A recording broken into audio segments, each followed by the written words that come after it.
اب ہم آج کا جو ہمارا پہلا درس ہے اس کو شروع کرتے ہیں، تو اس کے لیے میں دعوت سخن دیتا ہوں اپنے محترم بھائی ناصر محی الدین ڈوارے حافظہ اللہ تعالیٰ کو کہ وہ یہاں مائک پر تشریف لائیں، اور جو ان کا موضوع ہے کہ خوشحال زندگی کیسے، تو اس موضوع پر وہ ہمیں بتائیں کہ خوشحال زندگی ہم کیسے حاصل کر سکتے ہیں۔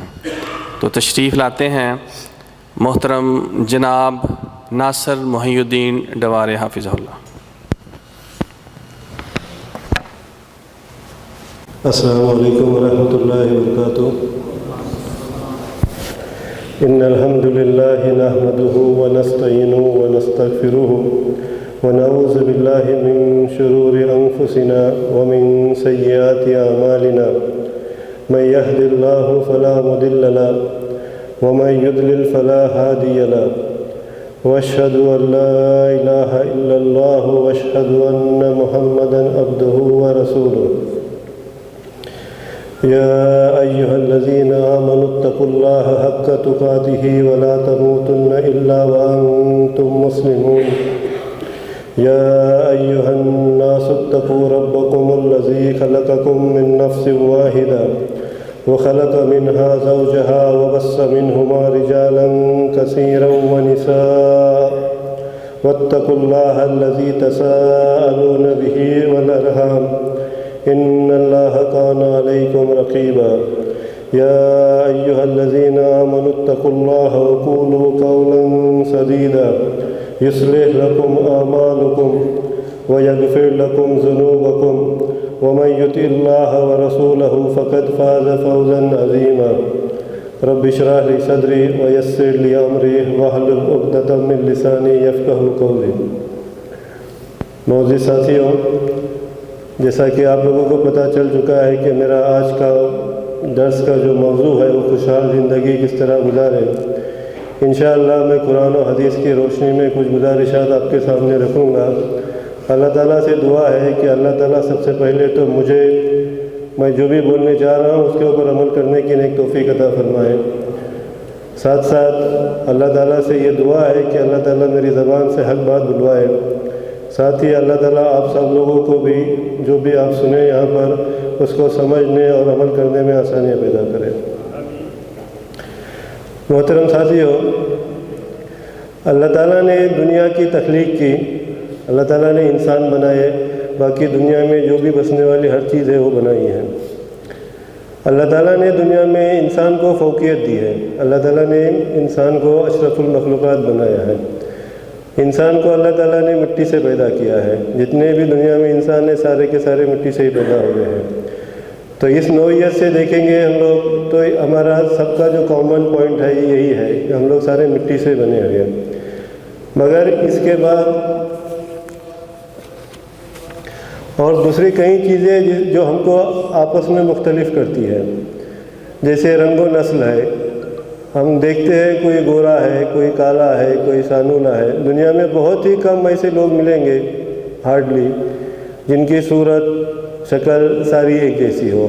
یہ کہیں نہ کہیں ڈفرینس رہتا ہی ہے۔ پھر کوئی معاشی اعتبار سے ڈفرینسز ہے، کوئی بہت زیادہ امیر ہے، کوئی بہت زیادہ غریب ہے، کوئی بہت زیادہ سخی ہے، کوئی بہت زیادہ کنجوس ہے، الگ الگ طرح کے لوگ پائے جاتے ہیں۔ پھر ایمان اور عمل کے حساب سے بھی لوگ الگ الگ ہیں، کوئی ایماندار ہے، کوئی متقی ہے، کوئی پرہیزگار ہے، کوئی کافر ہے، کوئی مشرک ہے۔ بہرحال میرا کہنے کا مقصد یہ ہے کہ الگ الگ طرح طرح کے لوگ دنیا میں پائے جاتے ہیں۔ مطلب جو ڈفرینس ہے، ڈفرینس کا جو بیسس ہے وہ الگ الگ ہو سکتا ہے۔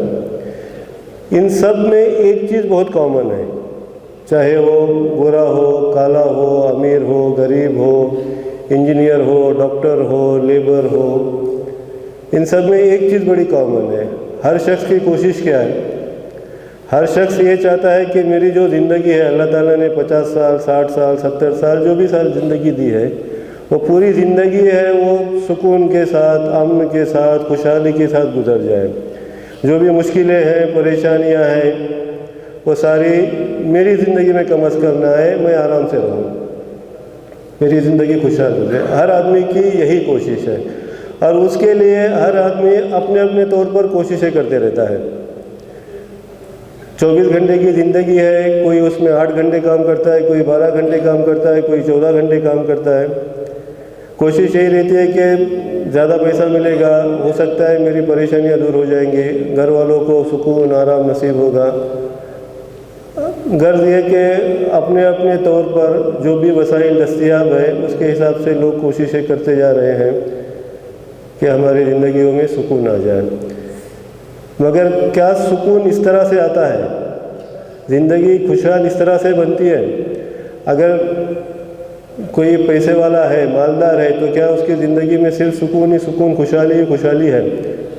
ہمارا نارمل جو موقف ہے، پرسیپشن ہے، وہ یہی رہتا ہے کہ اگر پیسہ ہے، مالدار ہے کوئی، تو اس کی زندگی میں سکون ہے، اسے کوئی مشکل و پریشانی نہیں ہے۔ مگر کیا یہ بات صحیح ہے؟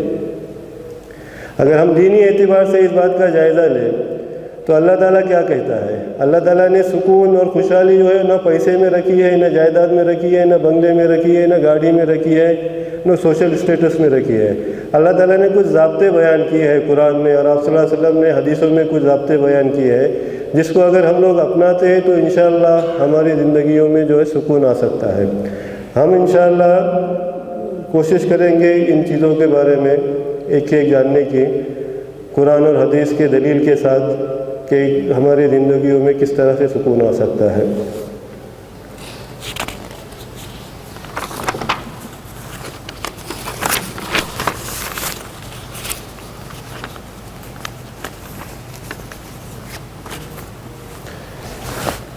جو سب سے پہلا پوائنٹ ہے، میں جو پوائنٹ بیان کرنے جا رہا ہوں صرف یہی خوشحالی کے ضامن ہے، ایسی بات نہیں ہے، اور بھی ہو سکتے ہیں۔ جو مجھے سمجھ میں آئے ہیں، جو میں نے اپنے استادوں سے سیکھا ہے، پڑھا ہے، یا ان سے مشورہ کیا ہے، میں نے کچھ پوائنٹ نوٹ کیے ہیں۔ اس کے علاوہ اور بھی پوائنٹ ہو سکتے ہیں جو مطلب آپ اس کو استعمال کر سکتے ہیں۔ سب سے پہلا پوائنٹ ہے ایمان اور عمل صالح۔ ہم جب ایمان کہتے ہیں تو اس کا مطلب کیا ہے؟ ہم مسلمان ہونے کے ناطے مطلب جو ہماری بیسک کنڈیشن ہے مسلمان ہونے کے لیے، وہ کیا ہے؟ ہمارا ایمان اللہ تعالیٰ کے اوپر۔ ہم کیا کہتے ہیں کہ ہم ایمان اللہ تعالیٰ کے اوپر ایمان لائے۔ اللہ تعالیٰ اکیلا ہے، اللہ تعالیٰ جہانوں کا بنانے والا ہے، اللہ تعالیٰ کے ساتھ کوئی شریک نہیں ہے، یہی ہمارا ایمان ہے نا۔ تو ایمان کا مطلب کیا ہے؟ زبان کے ساتھ اللہ تعالیٰ کی وحدانیت کا اقرار کر دیا اور دل کے ساتھ اس کی تصدیق کی جائے۔ خالی زبان سے بول کے چلے گا نہیں کہ اللہ تعالیٰ ایک ہے، دل کے ساتھ اس کی تصدیق بھی ضروری ہے۔ اگر ہم صرف زبانی طور پر کہہ رہے ہیں کہ اللہ تعالیٰ ایک ہے، لا الہ الا اللہ، اس سے کام پورا نہیں ہوتا ہے، یہ آدھا ہو جاتا ہے۔ ہمیں دل سے اس کی تصدیق بھی کرنی چاہیے۔ اگر دل سے تصدیق کرتے ہیں تو پھر ہمارا ایمان پورا ہو جاتا ہے، اور پھر جو اس کے تقاضے ہیں اس کو پورا کرتے ہیں۔ تو جہاں تک اعمال کی بات ہے اور نیک صالح اعمال کی بات ہے، اعمال دراصل میں ایمان کا ایک لازمی حصہ ہے۔ آپ دیکھیں گے کہ قرآن کریم میں جگہ جگہ جہاں پر ایمان کی بات آئی ہے وہاں اکثر نیک صالح عمل کی بھی بات آئی ہے۔ اللہ تعالیٰ قرآن کریم میں فرماتے ہیں، من عمل صالحا من ذکر او انثى وهو مؤمن فلنحيينه حیاتا طیبہ ولنجزینہم اجرہم بأحسن ما كانوا یعملون۔ مرد یا عورت میں سے جو بھی نیکیاں بجا لائے بشرط یہ کہ وہ مومن ہو، تو اسے ہم یقیناً ایک حیات طیبہ کی صورت میں زندہ کر دیں گے، اور انہیں ضرور ان کا اجر ان کے بہترین اعمال کے مطابق دیں گے، وہ جو کرتے آئے ہیں۔ تو اللہ تعالیٰ نے ضابطہ کیا فرمایا؟ مرد ہو یا عورت، اور شرط نہیں ہے کہ مرد ہی کرے یا عورت ہی کرے، اگر وہ نیک اعمال کرتے ہیں بشرط یہ کہ وہ ایمان والے ہوں، تو اللہ تعالیٰ ان کے نیک اعمال کا اجر جو ہے ان کو دنیا میں بھی دیں گے اور آخرت میں بھی دیں گے۔ اس کے بعد سورہ رعد میں اللہ تعالیٰ فرماتے ہیں، یہ آیت نمبر 29 ہے، الذین آمنوا وعملوا الصالحات طوبی لہم وحسن مآب۔ وہ لوگ جو ایمان لائے اور نیک اعمال بجا لائے، ان کے لیے بہت پاکیزہ مقام اور بہت ہی عمدہ لوٹنے کی جگہ ہے۔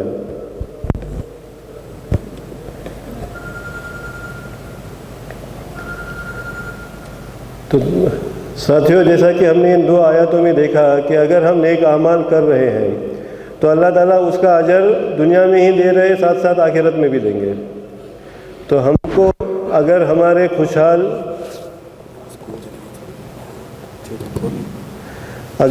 زندگی خوشحال چاہیے تو ہمیں سب سے پہلے کیا کرنا ہے؟ ہمیں ایمان لانا ہے۔ ایمان کے ساتھ ساتھ پھر کیا کرنا ہے؟ عمل صالح کرنا ہے، مطلب اچھے کام کرنا ہے۔ اگر ہم اچھے کام کرتے ہیں ایمان کے ساتھ تو انشاءاللہ تعالی اللہ تعالیٰ دنیا میں ہماری مشکلوں کو، ہماری پریشانیوں کو آسان کر دیں گے، ہماری زندگی میں خوشحالی بھر دیں گے۔ میں صرف ایمان اور عمل صالح کے بارے میں ایک یا دو باتیں کرنا چاہوں گا۔ دیکھیے توحید جو ہے وہ مطلب اسلام کا پہلا رکن ہے۔ توحید کے معنی کیا ہوتے ہیں؟ کہ ہم اللہ تعالیٰ کو، اللہ تعالیٰ کی ذات صفات کے ساتھ میں ایک مانے۔ ہمارا یہ عقیدہ ہونا چاہیے کہ دنیا کا بنانے والا اللہ تعالیٰ ہے، ٹھیک ہے؟ اگر ہم یہ مانتے ہیں اور اس کے اوپر عمل بھی کرتے ہیں، ہم ہماری مشکلوں میں، ہم ہماری پریشانیوں میں، روزمرہ کی زندگی میں اللہ تعالیٰ سے ہی رجوع کرتے ہیں، کسی اور سے مانگتے نہیں ہیں، تو اس کا مطلب ہے کہ ہمارا ایمان کامل ہے۔ یہ پہلی شرط ہے۔ جہاں تک اعمال صالح کا تعلق ہے، دوستو اعمال تو کرتے ہیں مگر اس کی شرط کیا ہے کہ وہ قبول ہوتے ہوں گے۔ اگر ہم اعمال کر رہے ہیں تو ہمیں یہ بھی پتہ ہونا چاہیے نا کہ اس کی قبولیت کی شرطیں کیا ہیں۔ اللہ کے رسول صلی اللہ علیہ وسلم نے فرمایا کہ اگر کوئی بندہ اعمال کرتا ہے تو اس کے لیے سب سے پہلی شرط ہے کہ وہ آپ صلی اللہ علیہ وسلم کے طریقے پر ہو، سنت کے طریقے پر ہو۔ اگر وہ سنت کے طریقے پر نہیں ہے، انسان اپنے خود کے طریقے سے یا کسی غیر اللہ کے طریقے سے اگر وہ کر رہا ہے تو ایسے اعمال شرف قبولیت سے نہیں بخشے جائیں گے۔ دوسری شرط کیا ہے؟ خلوص نیت۔ جب ہم کہتے ہیں خلوص نیت، اس کا مطلب کیا ہے؟ خلوص نیت کا مطلب یہ ہے کہ ہم جو بھی نیک اعمال کریں اس کے پیچھے ہماری نیت یا پھر اس کے پیچھے ہمارا مقصد صرف اور صرف اللہ تعالیٰ کی رضا ہو۔ ہم نہ دنیا میں کسی کو امپریس کرنے کے لیے نیک کام کرے، ہم نہ کہ دنیا میں کسی کو دکھانے کے لیے نیک اعمال کرے۔ ایک مشہور حدیث ہے، کل اللہ تعالیٰ قیامت کے دن 3 لوگوں کو بلائیں گے، جس میں ایک عالم ہوگا، ایک مجاہد شہید ہوگا اور ایک پیسے والا دولت مند انسان ہوگا۔ اللہ تعالیٰ تینوں سے پوچھیں گے کہ میں نے تجھے علم دیا تھا، تو نے کیا کیا؟ میں نے تجھے بہادری مطلب صحت تندرستی دی تھی، تو نے کیا کیا؟ اور میں نے تجھے بہت زیادہ پیسہ دیا تھا، تو نے اس کا کیا کیا؟ وہ تینوں کہیں گے کہ ہم نے تیری راہ میں ان کا استعمال کیا، میں نے علم حاصل کیا، اس کو تیری دین کی تبلیغ کے لیے لگایا۔ اللہ تعالیٰ کہیں گے کہ نہیں، تو نے اس کے لیے نہیں کیا تھا، تو نے اس کے لیے یہ سارے کام کیے کہ لوگ تجھے عالم کہے۔ لوگوں نے دنیا میں تجھے عالم کہہ دیا، ابھی یہاں میرے پاس اس کا کوئی اجر نہیں ہے۔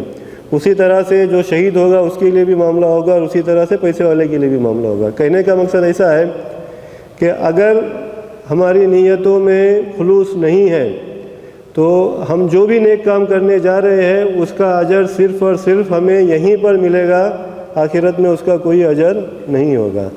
ہم لوگ کیا سوچ کے نیک اعمال کرتے ہیں کہ اللہ تعالیٰ ہمیں یہاں پہ بھی اس کا اجر دے گا اور آخرت میں بھی دے گا۔ تو میرے ساتھیوں، مطلب ہم کو ہماری نیتوں کو ٹٹولنا چاہیے۔ اگر ہماری نیتوں میں کہیں کھوٹ ہے، کہیں کمی ہے، بیشی ہے، تو ہمیں اس کو کریکٹ کر لینا چاہیے اور ہماری نیت صرف اور صرف اللہ کے لیے ہی رکھنی چاہیے۔ تو اللہ تعالیٰ انشاءاللہ ہمارے ان اعمال کو قبول کریں گے اور اس کا اجر دنیا اور آخرت میں ہم کو دے دیں گے۔ یہ پہلی بات تھی۔ جو دوسرا پوائنٹ ہے، جو دوسری شرط ہے نیک اور خوشحال زندگی کے لیے، وہ نماز ہے۔ نماز، جیسا کہ آپ سب لوگ جانتے ہیں کہ نماز اسلام کے 5 ستونوں میں سے دوسرا ستون ہے۔ میرا خیال ہے جہاں تک نماز کا امپورٹنس ہے، اہمیت ہے، مجھے زیادہ کچھ کہنے کی ضرورت نہیں پڑیں گے۔ آپ لوگ ماشاءاللہ اہل علم ہیں، آپ سبوں کو نماز کے بارے میں کافی زیادہ معلومات، جانکاری، اس کی اہمیت کا اندازہ ہے۔ میں صرف کچھ پوائنٹس رکھوں گا۔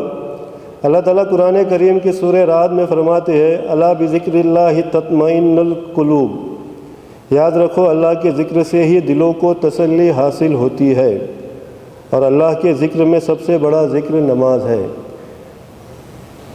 اور پھر سورہ بقرہ کی آیت نمبر 153 میں اللہ تعالیٰ فرماتے ہیں، یا ایھا الذین آمنوا استعینوا بالصبر والصلاۃ ان اللہ مع الصابرین۔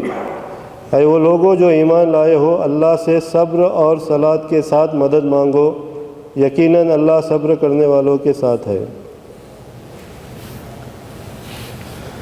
ایک صحیح مسلم کی حدیث ہے، بندہ اپنے رب سے سب سے زیادہ قریب سجدے کی حالت میں ہوتا ہے، اس لیے سجدے کی حالت میں ہی دعا کرو۔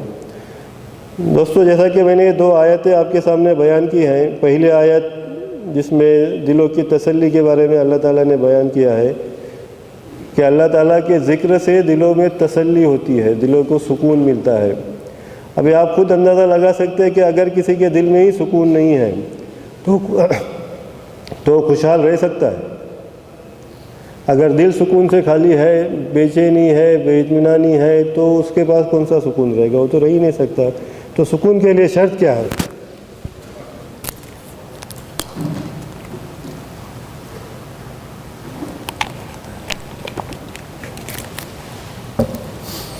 سکون کے لیے شرط اللہ تعالیٰ کا ذکر ہے، اور نماز کیا ہے؟ نماز اللہ تعالیٰ کا ذکر ہی ہے۔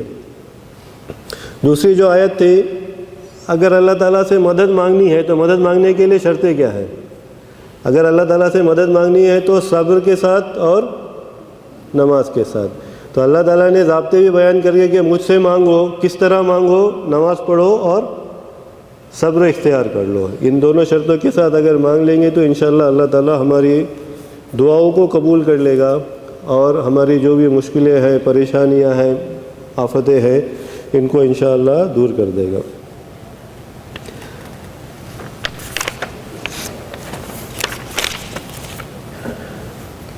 اللہ کے رسول صلی اللہ علیہ وسلم فرماتے ہیں کہ میرے آنکھوں کی ٹھنڈک نماز ہے۔ اور ایک حدیث ہے جس کا مفہوم ہے تم رات کا قیام ضرور کیا کرو، کیونکہ تم سے پہلے کے نیک لوگوں کی یہ عادت تھی۔ رات کے قیام کے فائدے بتائے گئے ہیں کہ رات کا قیام اللہ سے قریب کرتا ہے، گناہوں کو مٹاتا ہے، برائیوں کو روکتا ہے اور جسمانی برائیوں کو دور کرتا ہے۔ میرا کہنے کا مقصد یہ جو کچھ پوائنٹس میں نے نماز کے بارے میں بتایا اس کا یہی ہے کہ اگر ہمیں مشکل و پریشانی ہے تو ہمیں اللہ تعالیٰ کو رجوع کر لینا چاہیے۔ آپ صلی اللہ علیہ وسلم کا کیا موقف ہوتا تھا؟ جب آپ صلی اللہ علیہ وسلم کو اگر کوئی تکلیف و پریشانی ہوتی تو وہ کیا کرتے تھے؟ آپ صلی اللہ علیہ وسلم وضو کر لیتے تھے اور 2 رکعت نماز پڑھ لیتے تھے، اللہ تعالیٰ سے مدد مانگتے تھے۔ ہمیں کئی حدیثیں ملتی ہیں جس سے معلوم ہوتا ہے کہ کبھی مشکل آئی، کبھی آندھی آئی، طوفان آیا، سورج گرہن ہے، چاند گرہن ہے، تو اللہ کے رسول کیا کرتے تھے؟ مسجد میں جا کر کے نماز پڑھتے تھے۔ ابھی ہم اس کے اپوزٹ میں ہمارا رویہ کیا ہے وہ دیکھتے ہیں۔ جب ہمیں کوئی مشکل یا پریشانی آتی ہے تو ہم لوگ کیا کرتے ہیں؟ مطلب مان لیجئے اللہ نہ کرے کسی کے ساتھ ایسا ہو، مگر مان لیجئے کہ آج صبح ہم ڈیوٹی پہ چلے گئے اور ہمارے مدیر یا مینیجر نے ہمارے ہاتھ میں نوٹس سما دیا کہ اگلے ہفتے سے آپ کو جاب پہ ہے۔ سب سے پہلے ہم لوگ کیا کرتے ہیں؟ سب سے پہلے ہم ہمارے جتنے جاننے والے ہیں سب کو فون کر کے ان سے شکوائے کرتے رہتے ہیں، میرے ساتھ میں ناانصافی ہوئی ہے۔ اللہ تعالیٰ کیا کہتا ہے کہ اگر کوئی مشکل پریشانی ہے، اگر مجھ سے کچھ مانگنا ہے تو صبر، پہلے تو صبر کرنا ہے، پھر اللہ سے نماز کے ساتھ مانگنا ہے۔ اللہ کے رسول یہی کرتے تھے، ان کا معمول ہی یہی تھا۔ اللہ تعالیٰ ہم سب کو نماز پڑھنے کی توفیق عطا فرمائے۔ اس کے بعد والا جو پوائنٹ ہے وہ تقویٰ ہے۔ میرا خیال ہے غالباً تقویٰ کے بارے میں آپ سبوں کو پتہ ہی ہوگا۔ یہ تقوی کے معنی کیا ہے؟ تقوی کے معنی جو علماء نے بیان کی ہے، یہ اللہ تعالیٰ کے ڈر سے گناہوں کو ترک کر دینا ہے۔ مطلب اگر ہم گناہ کریں گے تو اللہ تعالیٰ اس کی سزا دے گا، اس ڈر کے ساتھ میں گناہ کو چھوڑنا ہے۔ اس لیے گناہ کو نہیں چھوڑنا ہے کہ بندے میں طاقت ہی نہ رہے۔ اگر ایک بندہ زندگی بھر چوری کرتا ہے، آخر میں اس کے پاؤں تھک گئے، بھاگنے کی چلنے کی طاقت نہیں ہے، اس کے لیے اگر وہ چوری کرنا چھوڑتا ہے تو یہ تقویٰ نہیں ہے۔ اگر جوانی میں چھوڑتا ہے، جب وہ بھاگنے کی طاقت وغیرہ رکھتا ہے، بدن میں طاقت ہے، صرف اللہ تعالیٰ کے ڈر سے اگر وہ چھوڑتا ہے تو یہ تقویٰ ہے۔ اس کی ایک مثال دیتے ہیں علماء کہ آپ یہ مان لیجئے کہ کانٹے دار جھاڑیاں ہیں اور آپ کا گزر اس کے پاس سے ہو رہا ہے، تو جس طرح سے ہم گزریں گے وہاں سے اپنے کپڑوں کو اور اپنے بدن کو سنبھالتے ہوئے کہ کانٹوں سے تکلیف نہ پہنچے، نہ ہمارے کپڑوں کو خراب ہو، نہ پھر ہمارے بدن کو کوئی زخم ہی آ جائے. تو جس طرح سے ہم بچتے بچاتے نکلیں گے اسی طرح سے تقوی اختیار کرنے والے گناہوں سے بچتے بچاتے ہوئے نکلتے ہیں. تو یہ تقوی کی ایک مثال ہے، اگزامپل ہے. دراصل ہم جو بھی عبادات کرتے ہیں اس کا مقصد کیا ہے؟ اللہ تعالیٰ کا تقوی ہی اختیار کرنا ہے. اللہ تعالیٰ نے قرآن کریم میں کئی جگہ پر تقوی کے بارے میں بیان کیا ہے. ہم لوگ ہمیشہ پڑھتے ہیں متقین، تتقون، یہ ساری چیزیں جو ہے وہ تقوی والوں کی طرف ہی اشارہ کرتی ہے. اللہ تعالیٰ کہیں پر تقوی اختیار کرنے کی بات کرتا ہے، اللہ تعالیٰ کہیں جو تقوی والے لوگ ہیں ان کے لیے انعامات کی بات کرتے ہیں، اور کہیں پر جنہوں نے تقوی اختیار نہیں کیا ہے ان کے لیے سزا کی بھی بات کرتے ہیں.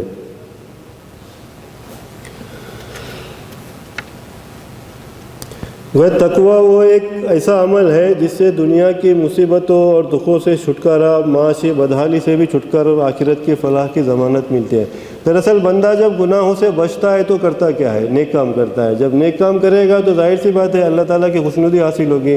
جب اللہ تعالیٰ کی خوشنودی حاصل ہوگی تو اللہ تعالیٰ ظاہر سی بات ہے بندے کی مشکل اور پریشانوں کو بھی دور کر دے گا. اللہ تعالیٰ سورہ طلاق کی آیت نمبر 2 اور 3 میں فرماتے ہیں وَمَن يَتَّقِ اللَّهَ يَجْعَلْ لَهُ مَخْرَجًا وَيَرْزُقْهُ مِنْ حَيْثُ لَا يَحْتَسِبُ. اور جو اللہ سے ڈرے گا وہ اس کے لیے نکلنے کا کوئی راستہ بنا دے گا اور اسے وہاں سے رزق دے گا جہاں سے وہ گمان بھی نہیں کرتا ہے. دوستو ہماری جو بھی کوشش ہے، جو بھی جد و جہد ہے وہ کس کے لیے؟ رزق کے لیے ہے. اللہ تعالیٰ کیا کہتا ہے کہ جو بھی اللہ سے ڈرے گا یا پھر جو بھی اللہ کا تقوی اختیار کرے گا اس کے لیے اللہ تعالیٰ ایسی جگہ سے رزق دے گا جس کا اس بندے نے کہیں سے کوئی گمان بھی نہ کیا ہو. تو ہمارے لیے بیسک کیا ہے کہ ہم اللہ تعالیٰ کا تقوی اختیار کریں، باقی اللہ تعالیٰ کے اوپر چھوڑ دیں. اللہ تعالیٰ ہمارے رزق کا انتظام جو ہے وہ کر دیں گے. پھر سورہ یونس کی آیت 62 اور 63 میں اللہ تعالیٰ فرماتے ہیں الا ان اولیاء اللہ لا خوف علیہم ولا هم یحزنون الذین آمنوا وکانوا یتقون لهم البشری فی الحیاۃ الدنیا وفی الآخرہ لا تبدیل لکلمات اللہ ذالک هو الفوز العظیم. سن لو جو اللہ کے دوست ہیں انہیں نہ کچھ خوف ہوگا اور نہ وہ غمگین ہوں گے. وہ لوگ جو ایمان لائے اور اللہ سے ڈرتے رہے ان کے لیے دنیا میں بھی خوشخبری ہے اور آخرت میں بھی. اللہ کی باتوں میں کوئی تبدیلی نہیں ہوتی، یہی بہت بڑی کامیابی ہے. دوستو پھر وہی بات ہے، ویسے تو تقوی کے بارے میں بہت سی آیتیں ہیں قرآن مجید میں نے مگر خوشحال زندگی کے تعلق سے جو آیتیں تھی انہی کو کچھ سلیکٹ کیا ہے. اس میں بھی اللہ تعالیٰ فرماتے ہیں کہ جو اللہ کے دوست ہیں ان کے لیے نہ کوئی خوف ہے نہ کوئی غم ہے. اس کا مطلب کیا ہوتا ہے؟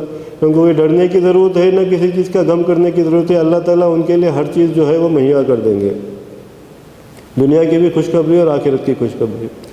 ہمارے جینے کا مقصد کیا ہے؟ ہم لوگ کیا چاہتے ہیں کہ اللہ تعالیٰ آخرت میں ہمیں جہنم سے بچائے اور جنت نصیب کرے. جب اللہ تعالیٰ خوشخبری دے رہے ہیں صرف ایک شرط پر کہ ہم اللہ تعالیٰ کا تقوی اختیار کریں، تو کیا یہ برا سودا ہے؟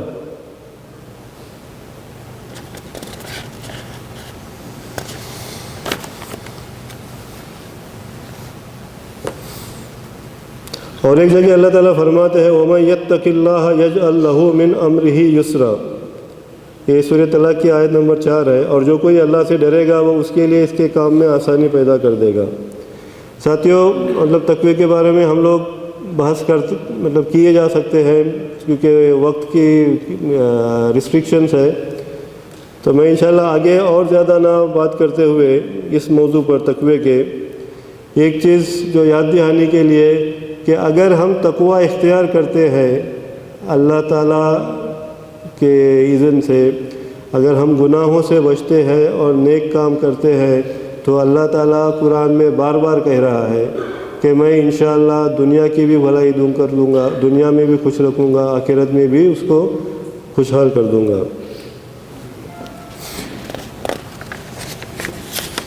اس کے بعد والا جو پوائنٹ ہے وہ توبہ اور استغفار کا ہے.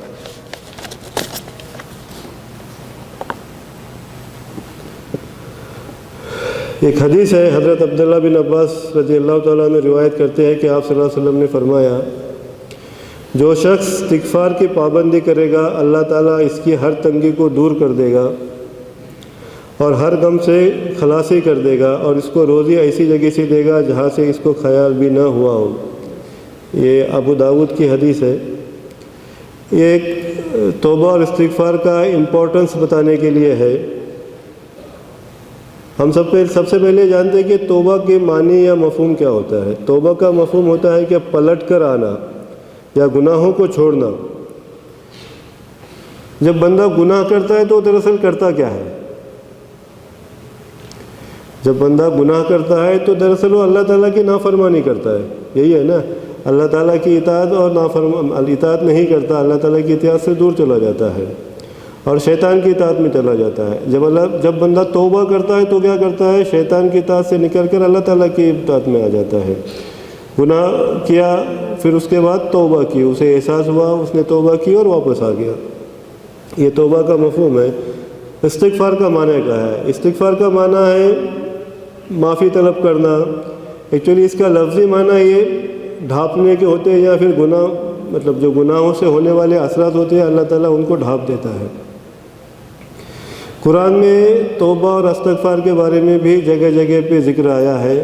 غالباً یہ بھی ساتھ ساتھ میں ہی آتا ہے، جہاں پہ توبہ کے بارے میں ذکر ہے وہیں پر استغفار کے بارے میں بھی ذکر ہوتا ہے۔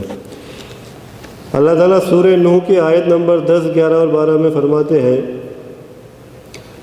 فَقُلْتُ اسْتَغْفِرُوا رَبَّكُمْ إِنَّهُ كَانَ غَفَّارًا يُرْسِلِ السَّمَاءَ عَلَيْكُمْ مِدْرَارًا وَيُمْدِدْكُمْ بِأَمْوَالٍ وَبَنِينَ وَيَجْعَلْ لَكُمْ جَنَّاتٍ وَيَجْعَلْ لَكُمْ أَنْهَارًا۔ اس کے معنی ہے، پس میں نے کہا اپنے رب سے بخشش طلب کرو، یقیناً وہ بہت بخشنے والا ہے۔ وہ تم پر لگاتار برسنے والا بادل بھیجے گا اور وہ اموال و اولاد کے ساتھ تمہاری مدد کرے گا اور تمہارے لیے باغات بنائے گا اور تمہارے لیے نہریں جاری کر دے گا۔ دوستو، اس میں جو پوائنٹس بتائے گئے ہیں، برسنے والے بادل بھیجے گا، اولاد عطا کر دے گا، نہریں بہائے گا، باغات دے دے گا۔ اگر ہم لوگ یہ جائزہ لیں کہ ہماری مشکلات اور پریشانیاں ہیں کیا؟ ہماری مشکلات ہے کسی کو اولاد نہیں ہے، کسی کے پاس پیسہ نہیں ہے، کسی کے پاس روزی نہیں ہے۔ جو اللہ تعالیٰ نے یہ چیزیں بیان کی، اگر یہ چیزیں ملتی ہیں ہم کو تو یہ ساری چیزیں حاصل نہیں ہوں گی۔ اس کے بارے میں ایک چھوٹا سا واقعہ ملتا ہے، میں انشاءاللہ وہ بیان کرتا ہوں۔ یہ حضرت حسن بصری کے بارے میں آتا ہے۔ وہ ایک دفعہ بیٹھے تھے، ان کی جو علم کی مجلس ہوتی تھی اس میں بیٹھے ہوئے تھے۔ ایک شخص ان کے پاس آیا اور وہ کہنے لگا، میں بہت بڑا گنہگار ہوں، خطا کار ہوں، آپ مجھے کچھ نصیحت کیجئے، کچھ عمل بتائیے کہ میرے گناہ اللہ تعالیٰ معاف کر دیں۔ حسن بصری نے کہا کہ اب جاؤ اور استغفار کرو۔ اس کے بعد اور ایک شخص آتا ہے، وہ کہتا ہے کہ بارش نہیں ہو رہی ہے، قحط سالی ہے، آپ کچھ ایسا عمل بتا دیجئے کہ بارش ہو جائے اور قحط سالی دور ہو جائے۔ انہوں نے پھر کہا کہ جاؤ اور استغفار کرو۔ اس کے بعد اور ایک شخص آتا ہے، وہ کہتا ہے مجھے اولاد نہیں ہے، آپ دعا کر دیں کہ مجھے اولاد ہو جائے، ایسا کچھ عمل بتا دیجئے کہ اولاد ہو جائے۔ انہوں نے پھر کہا کہ جاؤ اور استغفار کرو۔ جو ان کے شاگرد یا پھر جو ان کے ساتھی ساتھ میں بیٹھے تھے، انہوں نے جانے کے بعد پوچھا کہ 3 قسم کے لوگ آئے، تینوں نے الگ الگ مسئلہ پیش کیا، آپ نے تینوں کا ایک ہی حل بتایا کہ جاؤ اور استغفار کرو۔ مطلب اس کے پیچھے مقصد کیا ہے؟ تو حضرت جو حسن بصری تھے انہوں نے وہی بات بیان کی جو میں نے ابھی سورہ نوح کی آیت بیان کی تھی، فَقُلْتُ اسْتَغْفِرُوا رَبَّكُمْ إِنَّهُ كَانَ غَفَّارًا، بس میں نے کہا اپنے رب سے بخشش طلب کرو، یقیناً وہ بخشنے والا ہے۔ یرسل السماء علیکم مدرارا، وہ تم پر لگاتار برسنے والا بادل بھیجے گا۔ وَيُمْدِدْكُمْ بِأَمْوَالٍ وَبَنِينَ وَيَجْعَلْ لَكُمْ جَنَّاتٍ وَيَجْعَلْ لَكُمْ أَنْهَارًا، اور وہ اموال اور اولاد کے ساتھ تمہاری مدد کرے گا اور تمہارے لیے باغات بنائے گا اور تمہارے لیے نہریں جاری کرے گا۔ جو تینوں مسئلے ان کے سامنے رکھے گئے تھے، ان تینوں کا حل ہی ان 3 آیتوں کے اندر اللہ تعالیٰ نے بیان کیا ہے. تو جو حضرت حسن بصری نے جو بیان کیا تھا وہ اپنی طرف سے نہیں کیا تھا، اللہ تعالیٰ کی آیات تھی جن کو انہوں نے دہرایا تھا. اور ایک واقعہ آتا ہے، یہ حضرت امام احمد بن حنبل کے بارے میں آتا ہے. ایک بار امام صاحب مطلب سفر میں تھے، رات کا وقت، عشاء کا وقت ہو گیا، رات ہو گئی، تو انہوں نے سوچا کہ مسجد میں جو مسجد ملی تھی اس میں میں عشاء کی نماز پڑھ کے یہیں پہ قیام کر لیتا ہوں، صبح کو انشاءاللہ یہاں سے نکل جاؤں گا. تو وہ اس نیت سے مسجد میں رکے رہے، مگر نماز کے بعد میں مؤذن صاحب آئے اور انہوں نے کہا کہ آپ یہاں پہ رک نہیں سکتے، آپ کو یہاں سے جانا ہوگا. وہ مسجد سے نکل کے صحن میں گئے، سوچا صحن میں رات بتا لیتا ہوں، مگر مؤذن صاحب نے صحن میں بھی رات گزارنے نہیں دی. یہ ان کی جو بحث ہو رہی تھی، ایک شخص باہر تھا مسجد کے، وہ دیکھ رہا تھا ان کو. تو اس نے کہا کہ چھوڑیے، آپ یہاں پہ مت رکیے، میں آپ کو انشاءاللہ مطلب میرا مہمان بنا لیتا ہوں. امام صاحب اس کے ساتھ میں چلے جاتے ہیں رات گزارنے کے لیے. جب اس کے ساتھ میں ان کے یہاں چلے جاتے ہیں تو اس شخص کا عمل دیکھتے ہیں. وہ روٹی بنانے والا ہوتا ہے، وہ اپنا کام کرتے کرتے استغفار کا پابندی کرتا ہے، استغفار پڑھتے جاتا ہے. جب امام صاحب اس کو دیکھتے ہیں تھوڑے وقت کے لیے تو اسے پوچھتے ہیں کہ یہ جو تو استغفار پڑھ رہا ہے، اس سے تجھے کچھ فائدہ بھی ہوا ہے؟ تو بیان کرتا ہے کہ جی بالکل فائدہ ہوا ہے، میری رزق میں بہت زیادہ کشادگی آئی ہے، میری پریشانیاں دور ہوئی ہے، اور میں جو بھی دعا کرتا ہوں اللہ تعالیٰ قبول کر لیتا ہے. میری ساری دعائیں قبول کر لیتا ہے. تو ہاں، اللہ تعالیٰ اب تک تو ساری دعائیں قبول کرتا ہے، بس ایک دعا میں نے مانگی ہے جو ابھی تک قبول نہیں ہوئی ہے. پوچھتے ہیں کہ کون سی دعا ہے؟ تو میں نے سنا ہے ایک شخص ہے احمد بن حنبل، جو بڑے نیک اور بزرگ ہیں، مجھے ان سے ملنا ہے، اللہ تعالیٰ نے ابھی تک یہ دعا قبول نہیں کی ہے. تو یہ سنتے ہیں جب امام صاحب تو اٹھ کے کھڑے ہوتے ہیں، اس کو گلے لگاتے ہیں کہ یہ دعا بھی جو ہے اللہ تعالیٰ نے قبول کر لی ہے. میں ہی امام احمد بن حنبل ہوں. کہنے کا مقصد ایسا ہے دوستو کہ اگر ہم استغفار کی پابندی کرتے ہیں تو اللہ تعالیٰ ہماری دعاؤں کو قبول کرتا ہے، ہماری مشکلوں، پریشانیوں، تکلیفوں کو سب کو دور کر دیتا ہے. اس کے بعد والا جو پوائنٹ ہے وہ خدمت خلق ہے. یہ بھی ایک ایسا شعبہ ہے، یہ بھی ایسا عمل ہے جس سے اللہ تعالیٰ انسانوں کی پریشانیوں کو، مشکلوں کو دور کرتے ہیں.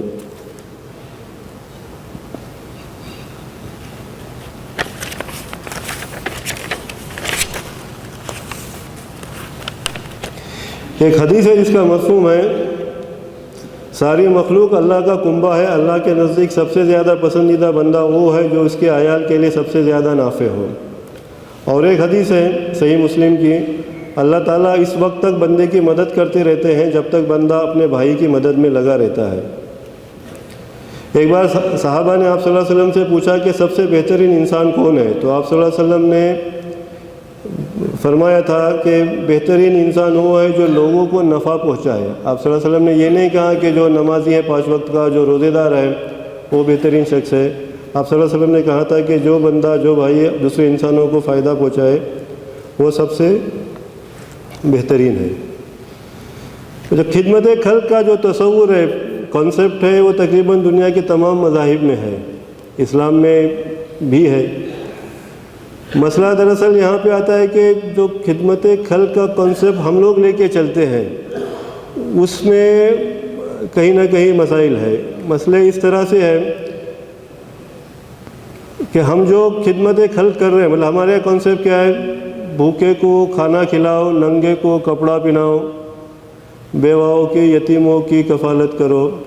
مگر ہم لوگ جو کر رہے ہیں کیا یہ صحیح حقداروں تک پہنچتا ہے؟ اگر تو پہنچتا ہے تو دنیا میں مسلمان غریب ہوتے ہی نہ. مطلب جس طرح سے مسلمان زکوٰۃ نکالتے ہیں، صدقات نکالتے ہیں، اگر یہ ساری رقم ہے یا پھر سارا پیسہ ہے صحیح حقداروں کو اگر پہنچتا تو دنیا میں مسلمان کوئی غریب ملتا ہی نہیں. حقیقت اس کے خلاف ہے. حقیقت کیا ہے کہ دنیا میں مسلمان ہی زیادہ غریب ہے. مطلب کیا ہے؟ کہیں نہ کہیں جو ہم لوگ خدمت خلق کو لے کر کے جو چلے ہیں اس میں کہیں نہ کہیں کمی یا کوتاہی ہے، جس کی وجہ سے مطلب مسلمان امت کا یہ حال ہے. ایک جو بات دراصل غور کرنے کی ہے وہ یہ ہے کہ اللہ تعالیٰ نے کیا کہا ہے کہ بہترین شخص کون ہے؟ آپ صلی اللہ علیہ وسلم نے کیا فرمایا ہے کہ بہترین انسان وہ ہے جو لوگوں کو نفع پہنچائے۔ ابھی لوگوں کو نفع پہنچانے کا مطلب کیا ہے؟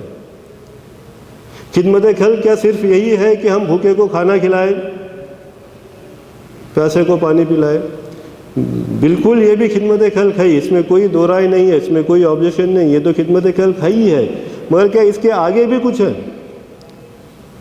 ہم لوگ کسی کو روٹی کھلا کر کے کھانا کھلا کر کے چھوڑ دیتے ہیں، اس کی آخرت کا مطلب ہم لوگ کسی کو بتاتے ہی نہیں کہ وہ مطلب اس کے بعد جو ہے اللہ تعالیٰ کا عبادت کرنی ہے، اسلام کے قواعد ضوابط کیا ہے، اس کو کیا کرنا ہے، اس کے بارے میں ہم کہیں بتاتے نہیں ہیں۔ اب صرف ٹائم کتنا؟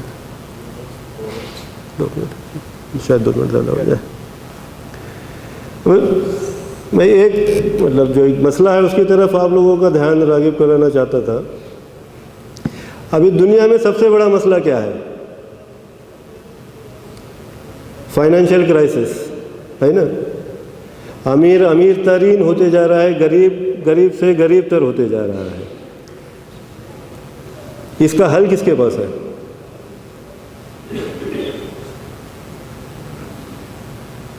ہم یہ کہتے ہیں کہ ہمارا ایمان بھی یہی ہے کہ ہمارا جو معاشی نظام ہے، اسلام کا بزنس ماڈل، اسلام کا زکوٰۃ ماڈل، یہ بیسٹ ہے دنیا میں۔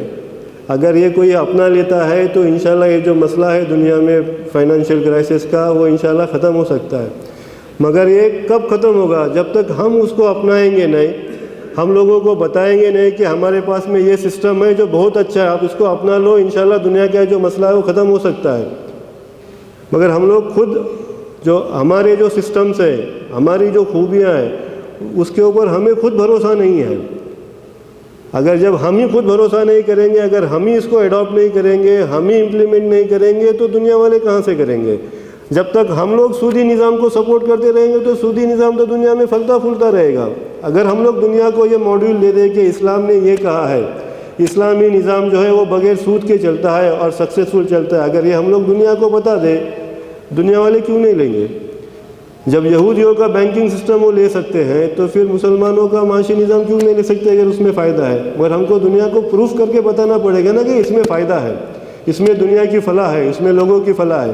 آج کے سسٹم میں جو امیر ہے امیر ترین ہے، جو غریب ہے وہ غریب ترین ہے۔ میں دنیا کے بارے میں تو جانتا نہیں ہوں، مگر انڈیا کے بارے میں بالکل جانتا ہوں کہ انڈیا کا 73% جو پیسہ ہے وہ 1% لوگوں کے ہاتھ میں ہے۔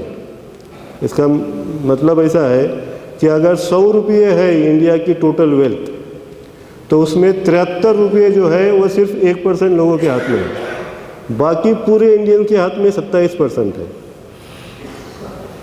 یہ اتنا زیادہ ڈفرینس ہے۔ میرا کہنے کا مقصد ایسا ہے کہ آج کے اس وقت میں جب مسلمان ہم مطلب ہر جگہ پر ذلیل و خوار ہو رہے ہیں، ہم اگر ہماری اپنے سسٹم کو، اگر ہم ہمارے اپنے جو اچھی باتیں ہیں ان کو خود پریکٹس کر کے دنیا کے سامنے نہیں لائیں گے تو دنیا والوں کو پتہ نہیں چلے گا کہ ہمارے پاس میں کیا ہے۔ دنیا والے تو یہی سمجھتے ہیں کہ یہ سارے جو چیزیں اپنا رہے ہیں وہ 1400 سال پہلے والی ہے۔ تو میرا کہنے کا مقصد ایسا ہے کہ ہم بے شک خدمت خلق کریں، بھوکوں کو کھانا کھلائے، جو بھی ضرورت کی چیزیں وہ پورا کرے، مگر ساتھ ساتھ ایسی باتوں پر بھی عمل کرے جس سے ساری دنیا کا فائدہ ہو سکتا ہے۔ میرا خیال ہے میرا وقت ختم ہو چکا ہے۔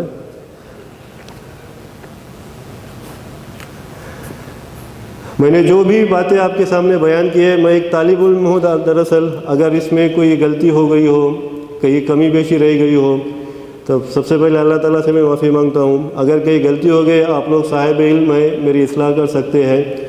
اللہ تعالیٰ ہمیں کہنے سننے سے زیادہ عمل کرنے کی نیک توفیق عطا فرمائے، آمین یا رب العالمین۔